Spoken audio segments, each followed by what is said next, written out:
यह कहानी है एक ऐसे आदमी की जो जेल के अंदर पूरी जिंदगी के लिए फंस जाता है। अब उसे इस जेल में अपनी बाकी की पूरी जिंदगी बितानी थी, लेकिन जब उसे पता चलता है कि उसकी बेटी की जान कुछ ही दिनों के लिए है तो वो यहाँ से किसी भी कीमत भागने का फैसला करता है। लेकिन उसे क्या पता था कि उसका ये फैसला एक सपने में बदलने वाला है। तो कहानी की शुरुआत में हमें एक आदमी फ्रैंक दिखाया जाता है जो एक बुक पढ़ रहा था। उसके चेहरे से साफ पता चल रहा था कि वो यहाँ खुश नहीं है। दरअसल उसे इस जेल में अपनी पूरी जिंदगी बितानी थी और ऐसा वो हरगिज नहीं चाहता था। वो अपनी आधी जिंदगी यहाँ बिता चुका है और अब वो बाकी की जिंदगी अपनी बेटी के साथ गुजारना चाहता है। इधर हमें कुछ कैदी दिखाई देते हैं जो एक लॉन्ड्री रूम में नाली का ढक्कन खोद रहे थे। वो जैसे तैसे करके उस नाली का ढक्कन तोड़ देते हैं जिससे वहाँ एक बड़ी सी सुरंग बन जाती है। वो सब एक एक करके उस सुरंग से बाहर भाग निकलते हैं। आखिर में ब्रोडी नाम का कैदी वहाँ फ्रैंक के आने का इंतजार करता है, लेकिन काफी देर तक इंतजार करने के बाद भी उसे वहाँ फ्रैंक का नामो निशान तक नहीं मिला। इसलिए वो मजबूरन उसे अकेला छोड़कर उस सुरंग में कूद जाता है। लेकिन जल्दी में ब्रोडी अपनी टोपी वहीं भूल जाता है। लेकिन तभी मौके पर फ्रैंक वहाँ पहुँच जाता है। वो पहुँचते ही ब्रोडी की टोपी उठाकर वहाँ से नीचे कूद जाता है। इसके बाद हमें फ्लैशबैक का सीन दिखाया जाता है जहाँ हम फ्रैंक को देखते हैं जो एक धोबी था। उसका काम इस जेल में मौजूद सब कैदियों के मैले कुचैले कपड़े धोने का था। वो हर रोज की तरह कैदियों के कपड़े धो धो कर थक चुका था। उसे इस जेल में अपनी पूरी जिंदगी बितानी थी, इसलिए अब मजबूरन वो इस काम को कर रहा था। उसे पता था कि अगर उसने इस काम को छोड़ दिया तो वार्डन उसे उसकी मौत से पहले ही इस जेल में तड़पा तड़पा कर मारेगा। इसलिए वो चुपचाप अपने काम में ध्यान देता और किसी से भी बात नहीं करता। एक दिन जब वो काम करके अपने सेल में लौटा तब उसने देखा कि उसका साथी जो उसके सेल में उसके साथ रहता था वो अपना सारा सामान पैक करने में लगा था। उसकी अभी रिहाई का टाइम आ चुका था क्योंकि उसकी कैद पूरी हो चुकी थी और अब वो इस जेल से आजाद होने वाला था। ये देखकर फ्रैंक का दिल अंदर से दुखी हो गया क्योंकि उसके सामने उसका साथी अपने परिवार में जा रहा था। लेकिन उसकी बदकिस्मती उसे इस जेल में पूरी जिंदगी काटनी थी। जब तक वो मर नहीं जाता तब तक वो इसी जेल में रहेगा। इधर सब कैदी नए आने वाले कैदियों का इस्तकबाल करने के लिए तैयार खड़े थे। इसी बीच वो सब कैदी जेल के अंदर पहुंच जाते हैं। सब कैदियों को उनका सामान उनके हाथ में थमाकर जेल में लाया जाता है। सब कैदी उन्हें जेल में आता देखकर बहुत खुश होते हैं क्योंकि इस जेल में आने वाले हर नए कैदियों पर पुराने कैदियों के लीडर उन पर अपना नंबर लगाते थे, मतलब उन्हें चुनते थे और उन सब के बीच फाइटिंग करवाई जाती है। जो भी उस फाइटिंग में जीत गया उसे वो कैदियों के लीडर खरीद कर अपने ग्रुप में शामिल कर लेते थे। इसी बीच एक कैदी जिसका नाम रिजा था, उसका भाई टोनी आकर उसे खुशी से बताता है कि इस बार हमें अपने ग्रुप के लिए सबसे तगड़ा फाइटर चुनना होगा ताकि हम हर फाइटिंग जीत सकें। इधर सब कैदियों की चेकिंग करके उन्हें अलग अलग सेल में भेज दिया जाता है और एक कैदी जिसका नाम लेसी था उसे फ्रैंक के सेल में भेजा जाता है। उस सेल के अंदर आते ही लेसी को सिर्फ और सिर्फ बुक पढ़ने की जगह और सोने के लिए 2 चारपाइयां दिखाई देती हैं। इसके बाद रात होने पर सब कैदियों को अपने अपने सेल के अंदर जाने के लिए कहा जाता है। लेकिन उसी रात फ्रैंक के लिए एक गार्ड लेटर लेकर आता है। जब फ्रैंक उस लेटर को खोल कर पढ़ता है तो उसके अंदर लिखा था कि फ्रैंक के कई साल घर न आने पर उसकी बेटी ने अपनी जान लेने की कोशिश की है और अब वो हॉस्पिटल में एडमिट है और उसकी हालत बहुत सीरियस है। यहाँ तक कि डॉक्टर ने भी उसे जवाब दे दिया है कि अगर कुछ दिनों तक उसका दिमाग शांत न हुआ तो उसकी जान जा सकती है। ये सुनकर फ्रैंक के पैरों तले जमीन ही खिसक जाती है क्योंकि उसकी बेटी ही उसका सब कुछ थी और अब उसकी बेटी की जान खतरे में है। इसलिए वह अंदर ही अंदर सोचने लगता है कि चाहे कुछ भी हो जाए वह हर हाल में अपनी बेटी से मिलकर ही रहेगा। फ्रैंक अपने दिल के सुकून के लिए सीधे एक चर्च में आता है, लेकिन वहाँ चर्च बंद था। एक गार्ड आकर उसे बताता है कि अभी टाइम खत्म हो चुका है, अब तुम सुबह ही आना। इसलिए वह वापस जाने लगता है, लेकिन वहाँ वह गार्ड फ्रैंक के चेहरे पर दुख देखकर उस चर्च का दरवाजा खोल देता है। चर्च के एक कोने में फ्रैंक उस लेटर को देखकर फूट फूट कर रोने लगता है क्योंकि जिसकी वजह से वह इस जेल में अपनी कैद काट रहा था उसी की जान अब दांव पर लगी हुई है। अगली सुबह जब फ्रैंक मशीन में कपड़े धो रहा था तब उसकी नजर उस मशीन के एयर वेंट पर पड़ी। वहीं उसे ऊपर एक पानी का पाइप भी दिखाई देता है जिससे पानी टपक रहा था। ये देखकर उसे समझ आ जाती है कि हो ना हो ये पाइप इस जेल से बाहर जाता होगा और यहीं से शुरू होती है असली कहानी। उसी रात फ्रैंक अपने साथ वाले सेल के एक कैदी ब्रोडी को उस एयर वेंट के बारे में बताता है कि अगर तुम मेरा साथ दो तो हम मिलकर इस जेल से भाग सकते हैं। फ्रैंक उससे कहता है कि मैं सिर्फ और सिर्फ अपनी बेटी के लिए यहाँ से भागना चाहता हूँ क्योंकि मेरी जान उसी में है। मैं उसे खोना नहीं चाहता और मुझे यकीन है कि मेरे जाते ही वह ठीक हो जाएगी। लेकिन ब्रोडी उसे साफ साफ मना कर देता है कि मैं तुम्हारा साथ नहीं दूंगा। उसे पता था कि अगर वह यहाँ से भाग भी गए तो आगे आता हुआ नदी का पानी उन्हें डूबा कर मार देगा। दरअसल ब्रोडी को इस जेल का चप्पा चप्पा पता था, लेकिन ब्रोडी उसका साथ देने से मना कर देता है। इसलिए जब फ्रैंक उसे वह लेटर दिखाता है तब वह आगे से उसका साथ देने के लिए तैयार हो जाता है। ब्रोडी उससे कहता है कि तुम्हें यहाँ से भागने के लिए एक कैदी लेनी जो बॉक्सर है उसकी जरूरत होगी। वो इस जेल का सबसे खतरनाक कैदी है, वो अगर चाहे तो हमारी कुछ मदद कर सकता है। है। इसलिए उसी दिन फ्रैंक सीधे लेनी के पास आता है, जो बहुत गुस्से में था। दरअसल उसकी कुछ ही दिन बाद रिहाई होने वाली थी, लेकिन एक कैदी को पीटने पर उसकी सजा और बढ़ा दी जाती है, जिसकी वजह से वह बहुत तपा हुआ था। फ्रैंक उसे यहाँ से भागने का अपना सारा प्लान बता देता है, जिसे सुनकर लेनी उसे हाँ बोल देता है, क्योंकि लेनी के पास भी यह मौका था वार्डन से बदला लेने का। और यहाँ अब ये 3 साथी हो चुके थे, इसलिए वो तीनों अपना अगला प्लान बनाने लगते हैं। वो तीनों बैठकर डोमिनो गेम खेल रहे थे, लेकिन किसी को क्या पता कि वो गेम खेलने के बहाने यहाँ से भागने का प्लान बना रहे हैं। यहाँ फ्रैंक उन्हें बताता है कि अगर हम लॉन्ड्री वाले कमरे से भागेंगे तो सबको पता चल जाएगा और हम पकड़े जाएंगे। और तो और उस जगह से पानी गुजरता है, वह रास्ता भी बहुत छोटा है, हम चाहकर भी वहाँ से नहीं भाग सकते, इसलिए हमें किसी दूसरे रास्ते से लॉन्ड्री रूम तक पहुँचना होगा। फ्रैंक उनसे कहता है कि मैं जब उस दिन चर्च में था तब मुझे वहाँ एक दीवार मिली जो लकड़ से बनी हुई थी, और अब वह पुरानी होने की वजह से कमजोर पड़ चुकी है। हम उस दीवार को तोड़कर आसानी से सीवर तक पहुँच सकते हैं। लेकिन लेनी उससे कहता है कि अगर हम गार्ड के सामने से उस चर्च के अंदर गए तो उसे हम पर शक हो सकता है। लेकिन फ्रैंक भी कोई आम कैदी नहीं था, वह अपनी आधी जिंदगी इस जेल में बिता चुका था। अब वह एक शातिर कैदी बन गया था। उसे यहाँ इस जेल में कब क्या करना है ये सब वह सीख चुका था। और तभी वह एक पाउच लेनी को देता है। लेनी उस पाउच को जैसे ही खोलता है तो उसके अंदर गंदम का आटा था, जिस पर उस चर्च की चाबी का छापा लगा हुआ था, जो उस दिन फ्रैंक ने चालाकी से आटा लेकर उस चाबी को आटे पर छाप लिया था, जिसे देखकर लेनी के होश ही उड़ जाते हैं, क्योंकि वो दोनों खुद को बड़ा चालाक समझ रहे थे। लेकिन फ्रैंक उनसे भी 2 कदम आगे निकला। फ्रैंक उनसे कहता है कि हम उस मशीन के एयर वेंट को काटेंगे कैसे, क्योंकि वो तो लोहे का बना हुआ है, उसको हम चाह कर भी हाथ से नहीं खोल सकते। तब आगे से लेनी कहता है कि समझो हमारा काम हो गया, क्योंकि मेरे पास कुछ लोहे के टुकड़े पड़े हुए हैं, लेकिन हमें इस जेल में कटर तो नहीं मिलेगा, इसीलिए हमारे पास सिर्फ एक ही चीज है जिससे उस एयर वेंट को काटा जा सकता है, और वो चीज हीरा है। हमें सिर्फ एक हीरे की जरूरत होगी ताकि हम उस हीरे को इस्तेमाल करके उस मशीन के एयर वेंट को काट सकें, क्योंकि हीरा बहुत मजबूत होता है। उसकी मदद से हम किसी तरह उस एयर वेंट को काट लेंगे। ये सुनकर फ्रैंक उससे कहता है कि इस जेल में हीरा तो मिलना नामुमकिन है, लेकिन आगे से लेनी उसे बताता है कि इसका भी मेरे पास हल है। इस जेल में मेरे लेवल का एक और फाइटर है जिसके दांत पर एक हीरा लगा हुआ है। दरअसल ये फाइटर लेनी की तरह दूसरे सेल का लीडर था, क्योंकि यहाँ का वार्डन सब नए आने वाले कैदियों पर नंबर लगवाकर उन्हें बड़े फाइटर से फाइट करवाता है। जो भी जीत जाता है वही उस सेल का लीडर बन जाता है। इसलिए लेनी उससे कहता है कि हमें हीरा लेने के लिए उस फाइटर से फाइट करनी होगी, और मैं मौके पर उसके दांत पर वार करके वो हीरा अपने पास छुपा लूंगा। उसी रात लेनी सब लाइटें बंद होने के इंतजार में था। जैसे ही पूरी जेल की लाइटें बंद होती हैं,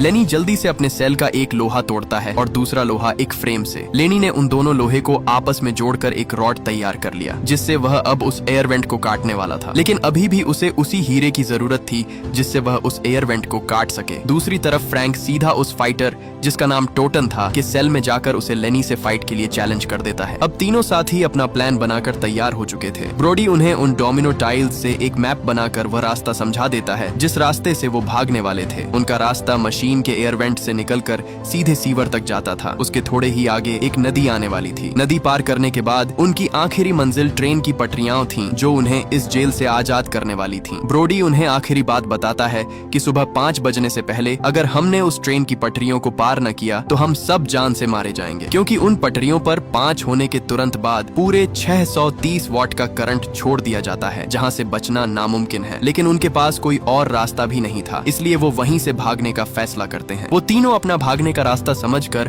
पूरे 3 दिन बाद इस जेल से भागने वाले थे। इधर ऊपर खड़ा टोनी उनके बीच चलती सारी प्लानिंग देख रहा था, जिससे वह समझ जाता है कि ये तीनों कुछ तो बड़ा और खतरनाक काम करने वाले हैं। इसके बाद लेनी उस फाइटर के साथ फाइट करने के लिए तैयार खड़ा था। उस फाइटर के चेहरे से साफ पता चल रहा था कि वह किसी दरिंदे से कम नहीं। सभी कैदी फाइट देखने के लिए इकट्ठे हो जाते हैं। वहाँ सब कैदी उस फाइटर के जीतने के लिए जोर जोर से नारे लगा रहे थे। इसी दौरान फाइट स्टार्ट हो जाती है। लेनी उस पर अपने 2 मुक्के बरसाता है, लेकिन तभी आगे से वह उसे इतने जोर का मुक्का दे मारता है कि लेनी वहीं पर ढेर हो जाता है। लेकिन लेनी की आजादी का यह आखिरी मौका था, इसीलिए वह हिम्मत करके उठ खड़ा होता है। उठते ही लेनी ने अपना पूरा जोर लगाकर उसे ऐसा मुक्का दे मारा कि उसका दांत उसके मुंह से उखड़कर सीधा नीचे जा गिरा। लेकिन इससे पहले उस दांत को कोई और उठाता, लेनी मौके पर ही उस दांत को अपने पास छुपा लेता है। इसी दौरान वह बहाना बनाकर बेहोश हो जाता है ताकि उसे और न लड़ना पड़े। इसलिए उसे बेहोश होता देख गार्ड्स आकर उसे वहां से ले जाते हैं। उसी रात लेनी अपने सेल के अंदर हीरे को उस लोहे के रॉड से जोड़ रहा था। उस हीरे को जोड़ते ही वो एक नुकीली तेज धार कटर जैसी रॉड तैयार कर लेता है। अगले दिन नहाते समय टोनी फ्रैंक के पास आता है। वो उससे कहता है कि मुझे तुम्हारे बारे में सब पता है, तुम तीनों यहाँ से भागने का सोच रहे हो, लेकिन ये सोच मैं तुम्हारी कभी पूरी नहीं होने दूंगा। टोनी उसे धमका कर कहता है, मुझे बस 1 किलो का ड्रग का पैकेट चाहिए, नहीं तो मैं तुम्हारा सारा प्लान वार्डन को बता दूंगा और तुम अपनी सारी जिंदगी यहाँ कुत्ते की तरह मरोगे। इसलिए ये सारी बात फ्रैंक ने अपने साथियों को बता दी कि टोनी को 1 पैकेट चाहिए, तभी वो हमारा पीछा छोड़ेगा, नहीं तो हम सब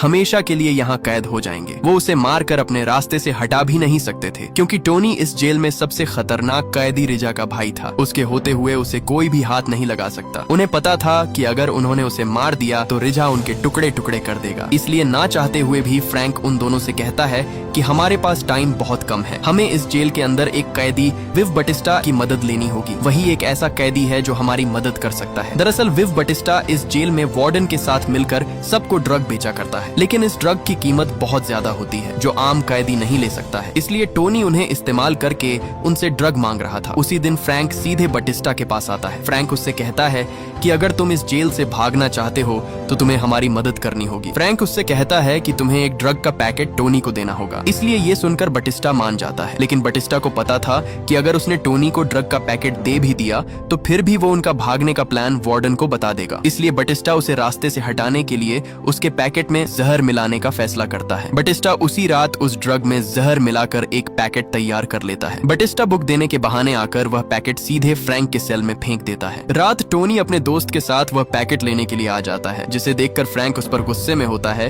कि मैंने तुम्हें अकेला आने के लिए कहा था, क्योंकि अगर यह बात बाहर तक फैल गई तो उनका सारा प्लान फेल हो जाएगा और वे सारी जिंदगी यहाँ कैदी बनकर रह जाएंगे। लेकिन टोनी आगे से कहता है कि मैंने जो कहा है वो करो, मेरा पैकेट मुझे दो, नहीं तो तुम्हारा सारा पोल खोल दूंगा। इसलिए फ्रैंक उसके हाथ में वो ड्रग का पैकेट दे देता है। लेकिन इससे पहले टोनी वहाँ से जाता, वो फ्रैंक के साथ ही लेसी को तंग करने लगता है, क्योंकि टोनी की नजर पहले दिन से ही लेसी पर थी। लेकिन लेसी भी कच्चा खिलाड़ी नहीं था। आगे से वो कुर्सी उठाकर उसके सर पर लगातार दे मारता जाता, जिसे देखकर टोनी का साथी वो पैकेट लेकर वहाँ से भाग निकलता है। लेसी अब टोनी को छोड़ने वाला नहीं था। वो एक सरांदा उसके मुंह पर दबाकर उसे मारने की कोशिश करता है, लेकिन मौके पर फ्रैंक उसे रोक देता है। उस पिटाई की वजह से टोनी की हालत बुरी हो जाती है। लेसी ने उसकी इतनी पिटाई की कि वो ठीक तरह से चल भी नहीं पा रहा था। वो रेंगता रेंगता जैसे ही सीढ़ियों के पास आता है, वो एकदम सीढ़ियों से नीचे जा गिरता है और गिरते ही टोनी की वहीं पर मौत हो जाती है। उसकी मौत की खबर एक कैदी सीधा उसके भाई रेजा को जा देता है। उसकी मौत की खबर सुनते ही रेजा सीधा टोनी के सेल में आता है। जैसे ही वो टोनी के साथी को उठाता है, वहाँ वो मर चुका था। दरअसल उसने लालच में आकर वो सारा ड्रग ले लिया था जिसमें जहर था, और उस जहर की वजह से उसकी भी मौत हो जाती है। इधर टोनी के मरते ही पूरी जेल में अलार्म बजने लगता है। इसलिए फ्रैंक अपने सेल से टोनी का फैला हुआ सारा खून साफ कर देता है, क्योंकि उसे पता था कि रेजा उससे पूछताछ करने जरूर आएगा। दूसरी तरफ गार्ड ने लेसी को एक अंधेरी काल कोठरी में डाल दिया। जैसे ही रेजा को पता चलता है कि उसके भाई की मौत के पीछे फ्रैंक का भी हाथ है, तो वह सीधे उसके सेल में आता है। रेजा उससे कहता है कि मैं तुम्हारी जान बख्श दूंगा अगर तुम मुझे सच बता देते हो। पहले तो फ्रैंक उसे झूठ बोल देता है, लेकिन उसे पता था कि रेजा उसकी जान ऐसे नहीं छोड़ेगा। तब वो उसे सच बता देता है कि मेरा कोई कसूर नहीं है, तुम्हारा भाई टोनी खुद लेसी को तंग कर रहा था, इसलिए लेसी ने उसे आगे से पीट डाला। ये सुनकर रेजा के अंदर लेसी के लिए बदले की आग भड़कने लगती है। रेजा उससे कहता है कि जैसे ही लेसी काल कोठरी से बाहर आएगा, तुम उसको मेरे सेल में लेकर आओगे। दरअसल अब रेजा लेसी को अपने सेल के अंदर ही मारकर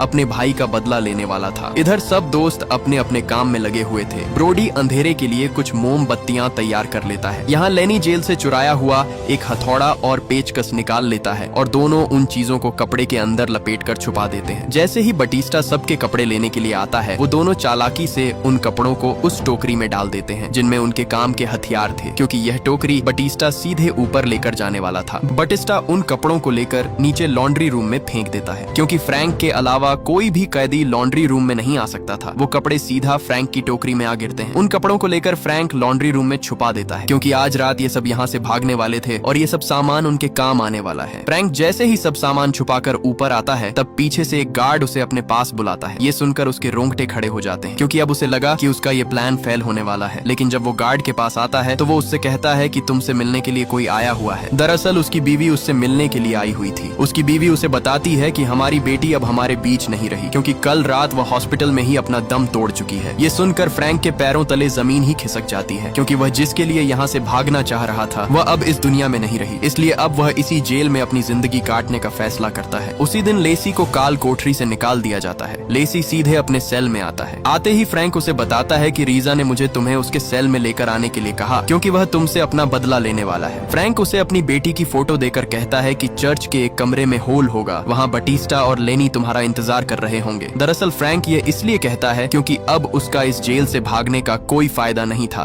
क्योंकि उसकी बेटी पहले ही इस दुनिया से जा चुकी है और अब वह खुद यहाँ से भागने की बजाय लेसी को भागने के लिए कहता है, क्योंकि उसे पता था कि रीजा लेसी को जान से मार डालेगा, इसलिए वह उसकी जगह खुद की जान कुर्बान करने के लिए तैयार था। उधर रात जैसे ही वो गार्ड चर्च बंद करके वहाँ से जाता है, तब लेनी भी वहाँ अपने साथियों को बुलाने के लिए आ रहा होता है, जो दोनों बहाने बहाने वहाँ झाड़ू देने में लगे हुए थे। जैसे ही वो गार्ड वहाँ से ऊपर जाता है, तब पीछे से लेनी अपने सर में छुपाई हुई चाबी बाहर निकाल लेता है। वो जल्दी से उस चर्च का दरवाजा खोलकर अंदर घुस जाते हैं। वो तीनों सीधे उसी कमरे में जाते हैं जो फ्रैंक ने उन्हें बताया था। वो तुरंत उसी लकड़ को तोड़ने में लग जाते हैं, जो पुरानी होने की वजह से कमजोर पड़ चुकी थी। वो जैसे तैसे करके उस लकड़ वाली दीवार को तोड़कर उस सीवर तक पहुंच जाते हैं। इसके बाद हमें वही सीन दिखाया जाता है जहां उस रात सब कैदी भाग रहे थे। लेनी उस एयर वेंट के अंदर आते ही अपनी रॉड से उस एयर वेंट को काटने लगता है। जैसे तैसे करके वो उस एयर वेंट को बीच से काट देता है। एयर वेंट के कटते ही वो सब एक एक करके उस एयर वेंट की नाली को पार करके आगे बढ़ते हैं। आगे बढ़ते हुए उनके सामने एक कुआं था, जिसे पार करके ये लोग आगे जा सकते थे। इससे पहले वो वहाँ से जाते तभी बारिश शुरू हो जाती है, लेकिन किसी तरह करके वो सब उस कुएं के अंदर उतर जाते हैं। उतरते ही उन्हें सामने एक दरवाजा दिखाई देता है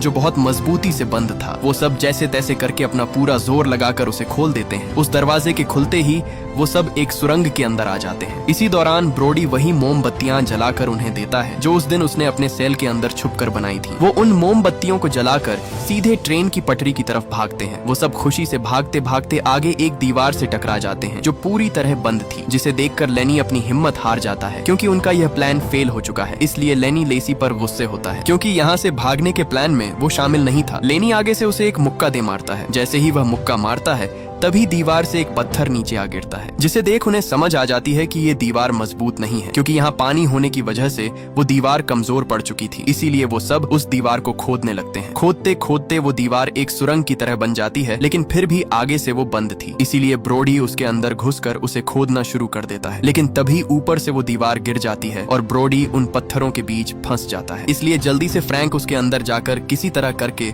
उसके ऊपर से सब पत्थर हटाकर उसे बाहर निकाल लेता है, लेकिन ब्रोडी पूरी तरह बेहोश हो चुका था। वो उसे उठाकर वहाँ से आगे की तरफ बढ़ते हैं। कुछ ही आगे आने पर उन्हें सामने एक बड़ा गेट मिलता है जो मजबूती से बंद हुआ पड़ा था, जिसे वो चाबियों के बगैर नहीं खोल सकते थे। इसी दौरान फ्रैंक को साइड पर एक दरवाजा मिलता है जो खुशकिस्मती से खुला हुआ था। वो जैसे ही उस दरवाजे से बाहर आते हैं, वहाँ उनके सामने ट्रेन की पटरी थी, लेकिन चलते चलते उन्हें एहसास हुआ कि ब्रोडी की सांस नहीं चल रही। जब उन्होंने उसे देखा, तब ब्रोडी वहाँ अपना दम तोड़ चुका था। इसलिए ना चाहते हुए भी वो उसे वहाँ अकेला छोड़कर चले जाते हैं। अब उनके पास सिर्फ एक ही घंटा बाकी बचा था, क्योंकि 5 बजते ही उस ट्रेन की पटरी पर करंट छोड़ दिया जाना था। इसलिए वो तेजी से भागते हैं और भागते भागते वो आगे उसी नदी में जा गिरते हैं जिसके बारे में ब्रोडी ने फ्रैंक को बताया था। अब इससे पहले वो उस नदी में डूब कर मारे जाते, वो किसी तरह करके अपनी जान बचाकर उस नदी से बाहर एक किनारे पर आ जाते हैं। जैसे ही वो किनारे के दूसरी तरफ आते हैं, वहाँ उनके सामने वो ट्रेन की पटरी थी। इसलिए वो बिना वक्त बर्बाद किए आगे की तरफ बढ़ते हैं। वो सब आगे बढ़ ही रहे थे, तभी पीछे से बटिस्टा का पैर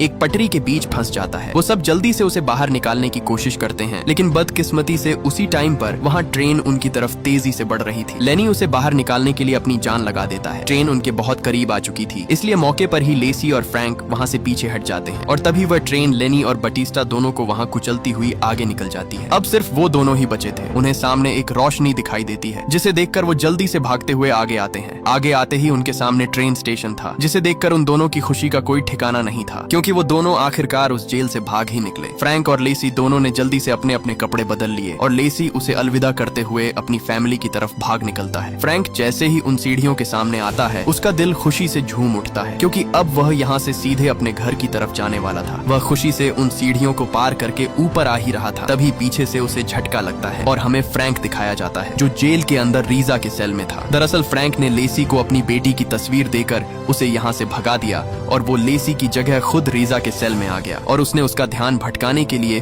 उसे अपने साथ बातों में लगा लिया, ताकि लेसी और उसके बाकी साथियों को यहाँ से भागने का समय मिल सके और वे इस जेल से भागकर अपनी मंजिल तक पहुँच सके। दरअसल जो झटका उसे लगा था, वह रीजा ने उसे चाकू घोंपा था, क्योंकि रीजा को पता चल चुका था कि वह अपने दोस्तों को भगाने के लिए उसे रोक रहा था। जैसे ही रीजा ने उसे चाकू मारा, वह सीधे नीचे जा गिरता है। मतलब हमने जो 5 साथियों को भागता हुआ देखा, वह सब झूठ था, क्योंकि फ्रैंक यहाँ से भागा ही नहीं था। वह इतने सालों इस जेल में सिर्फ और सिर्फ अपनी बेटी से मिलने के लिए भागने का सोच ही रहा था। वह अपने दोस्तों के साथ जो भागा था वह उसका एक सपना था, क्योंकि वह सपने में ही अपने दोस्तों के साथ इस जेल से भाग रहा था। और जब उसे पता चला कि उसकी बेटी अब इस दुनिया में नहीं रही तो वह अंदर से पूरी तरह टूट गया। इसलिए उसने खुद भागने की बजाय लेसी को यहाँ से भागने के लिए कहा था। इसके बाद हमें वही सीन दिखाया जाता है जो कहानी की शुरुआत में हमने देखा था, जहाँ सब दोस्त उस जगह की खुदाई कर रहे होते हैं। इसी दौरान वहाँ लेसी पहुंच जाता है, जिसे देखकर ब्रोडी उसे मारने ही वाला था। तभी उसने वह तस्वीर दिखाई जो उसे फ्रैंक ने अपनी बेटी की दी थी। इसलिए ब्रोडी समझ जाता है कि फ्रैंक ने अपनी जगह उसे भागने के लिए भेजा है। इसलिए वे सब एक एक करके उस सुरंग के अंदर कूद जाते हैं और जल्दी में ब्रोडी की टोपी वहीं रह जाती है। लेकिन तभी पीछे से फ्रैंक भी आकर ब्रोडी की गिरी हुई टोपी उठाकर नीचे कूद जाता है। यहाँ हमें पता चलता है कि जो टोपी फ्रैंक ने उठाई थी वह दरअसल ब्रोडी ने खुद पहले ही उठा ली थी। मतलब ये सब उसके दिमाग में चल रहा सपना था, क्योंकि उसके बाकी चारों साथी पहले ही भाग चुके थे। इसके बाद हम फ्रैंक को देखते हैं जो अपनी जिंदगी की आखिरी सांसें ले रहा था। वह अभी भी अपने दिमाग में अपनी बेटी की झलक देख रहा था। उसकी बेटी उसे एक नदी के किनारे खड़ी दिखाई देती है। जैसे ही वह अपने पिता को देखती है तो वह भागकर सीधा उसके गले लग जाती है। कहानी के आखिर में हमें दिखाया जाता है कि जहाँ जेल में उसे गार्ड उठाने की कोशिश कर रहे थे, वह अपने सपने में अपनी बेटी को देखते ही वहीं पर दम तोड़ देता है। उसके बाकी चारों साथी यहाँ से भाग निकलते हैं, लेकिन फ्रैंक बेचारे का इस जेल से भागने का सपना सिर्फ सपना ही रह जाता है और सपने के साथ साथ वह अपनी जिंदगी से भी हाथ धो बैठता है और ये मूवी यहीं पर एंड हो जाती है। अगर ये वीडियो आपको अच्छी लगी तो इस वीडियो को लाइक और हमारे चैनल को सब्सक्राइब कीजिएगा।